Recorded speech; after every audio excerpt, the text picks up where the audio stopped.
J'avais filmé avec un coach de football. Dans le film, il chicanait les joueurs de football, mais vraiment fort, là. Et il a vu cette scène-là aux côtés de sa fille. Et sa fille, à la fin, lui a dit, « Tu sais, papa, des fois, quand je te dis que t'es rough, ben cette scène-là, c'est un bon exemple. » Puis il m'a remercié, en fait, d'avoir conservé cette scène-là. Je m'appelle Sabrina Hamoun. Je suis réalisatrice en documentaire. J'ai commencé à tourner, j'avais 22 ans. Mon premier film s'appelle L'envol des aigles. J'ai tourné aussi Coriace revenir de loin, Une place pour eux, Un toit pour moi. Et mon prochain projet, c'est une série documentaire qui s'appelle Elle. En tant que réalisatrice de documentaire, je travaille avec le réel. Fait que je travaille avec la vie des gens. J'invente pas des scènes. Je mets pas des mots dans la bouche des gens. Au contraire, je suis pas seulement celle qui va chercher des réponses à mes questions, mais c'est un dialogue. C'est ça qui est beau, là, comme dans la rencontre entre un documentariste puis des protagonistes. C'est que c'est des gens qui vivent leur vie puis qui comprennent pas, en fait, que leur vie est extraordinaire.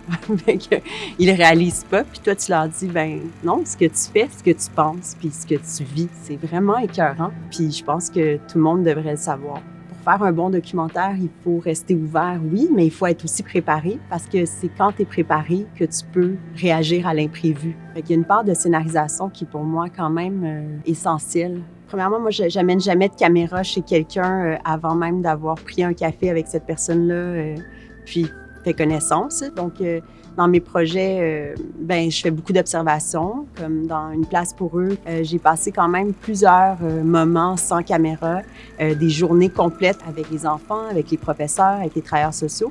Notre rôle aussi en tant que documentariste, c'est de trouver notre place. Donc, l'observation, c'est à ça que ça sert. Ça sert aussi à créer des liens. Je me suis souvent fait dire, on avait comme oublié que tu étais là. C'est parfait. Ça veut dire que j'avais la bonne distance. Parce que je pense que c'est ça aussi, c'est une question de distance, de respect. En documentaire, c'est des très petites équipes. Là. On parle souvent de 3 personnes, 4 maximum. On rentre vraiment dans la vie des gens.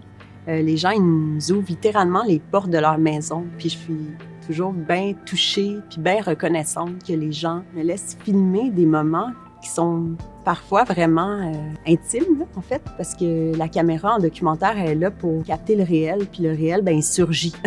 Puis des fois, il est conflictuel, des fois, il est triste, des fois, il est beau, mais en tout cas, il est vrai. Je pense qu'on peut filmer des scènes vraiment difficiles, puis je l'ai fait, j'en ai tourné des scènes difficiles, mais moi, mon souci, là, c'est surtout qu'ils regardent le film, puis qu'ils se reconnaissent. Puis après, ils s'acceptent, c'est beau. Les liens qu'on tisse avec les gens, ils restent longtemps. En fait, moi, dans mon cas, les personnes avec qui j'ai tourné, je les compte encore parmi mon entourage. Je prends encore de leurs nouvelles. C'est important pour moi d'aimer mes protagonistes parce que tu passes tellement de temps avec eux. Là. Pas juste en tournage, en montage aussi. Là.